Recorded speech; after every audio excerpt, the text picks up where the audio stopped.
So I'm going to talk a little bit now about the signals that are being triggered by these different types of sweeteners.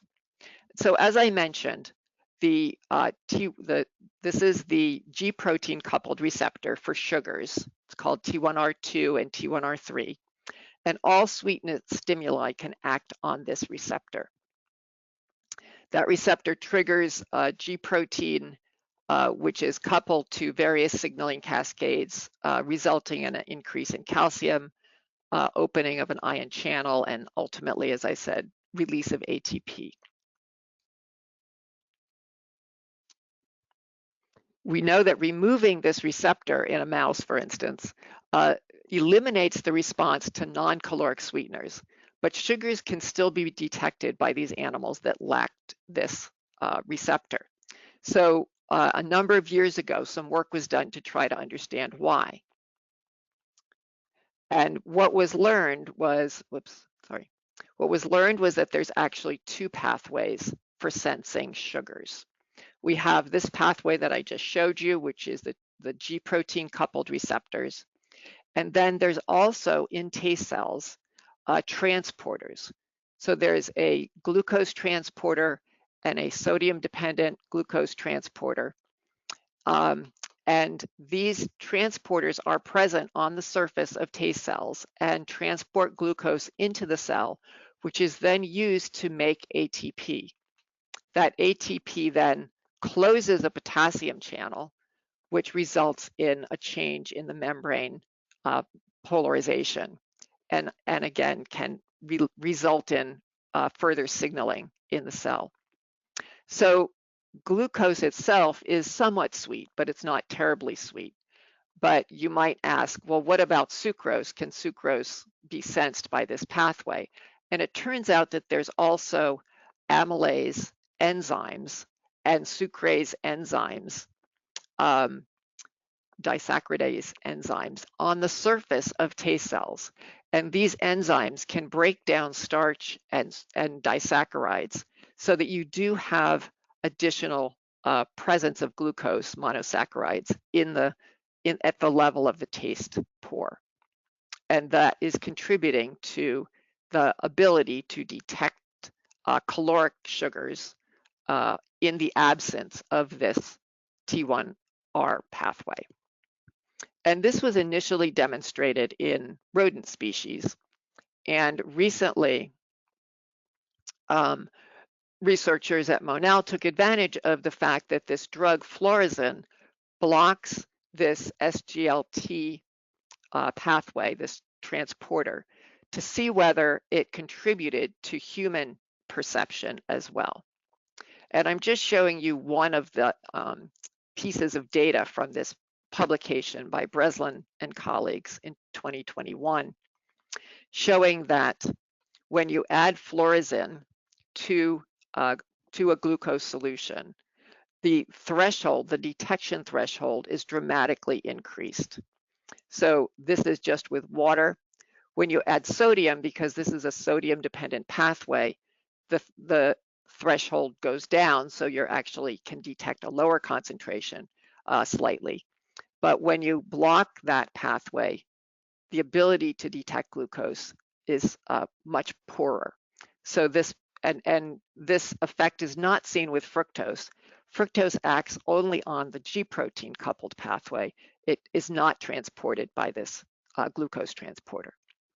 So this shows that even in humans, this pathway does play a role in perception of glucose and other sugars that can be converted to glucose, like sucrose. So another important aspect of taste is these multisensory interactions. And we know that all of the different taste modalities can interact. Anybody who's cooked can tell you that. Salt has a direct ability to suppress certain kinds of bitterness. Sweet and bitter interact. Salt also enhances sweetness, and so forth. And there's also odor and taste interactions. Work has shown that with strawberry aroma, things taste sweeter. and vanilla aroma can also enhance sweetness perception. So these are odors that are associated with sweet taste. And so the brain kind of puts that information together and enhances the sweet perception. But what we've also learned recently is that there's odor receptors on taste cells. And this, again, I'm just showing one example of a particular odor receptor that is being expressed. This is in a mouse taste bud using green fluorescent protein that is present on many taste cells in the taste bud. So there's also the potential for odors to directly influence the function of taste cells, although we don't know yet exactly how this interaction works. So basically, these interaction effects are mediated by interactions in the brain and in the periphery.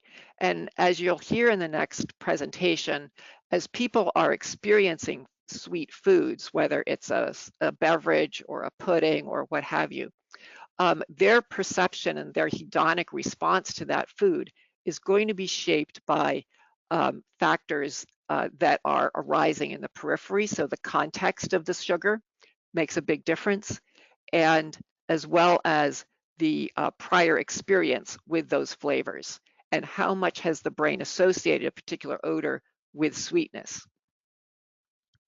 And if there's odors that are congruent or consistent with sweetness, that will be a better environment than if the odors are inconsistent with their previous experience of sweet compounds. So just a couple of comments on how type 1 diabetes alters taste and smell. And this is an area that has not been studied as extensively as it probably should be. But we do know that insulin is a growth factor for cellular replacement in both taste and smell systems. There's in type 1 diabetics, there's fewer taste papilla. The individuals tend to be less sensitive to bitterness and sourness. And in some studies, they've been reported an increased expression of sweet receptors. There's also reports of impaired olfactory function. So if your sense of smell is affected, is less functional, you obviously will be getting less of those multisensory interactions than somebody with a normally functioning sense of smell. And diabetics tend to have greater susceptibility to smell and taste loss from viral infection. And so this is another complicating feature when you're trying to design foods and diets for people with type 1 diabetes. Another factor to consider is that there can be hyposalivation, which would carry with it less of those enzymes because the alpha amylase is present in starch and it's also present on the taste cells in saliva and other types of enzymes and degradation and binding factors as well. There's less intraoral distribution of taste stimuli. So as I mentioned, those taste pores are very small. Everything that's tasted has to be dissolved and get into those taste pores. So change in taste in saliva composition or quantity can affect the delivery of taste stimuli to the taste receptors. And so the impact will vary in different food contexts. So a few take-home points. There is an evolutionary inborn drive for sources of energy, and shifting preference for sweetness is going to be more difficult than it has been for salt. And the research that is going on, there's a large study in Europe that is currently in progress, and a large study that will be getting started in the US that's a joint effort between Monell and the US Department of Agriculture that was delayed by COVID. And so those data will be coming along, but unfortunately they've been quite a lot delayed by COVID. There's a second pathway in taste cells that's not activated by non-caloric sweeteners.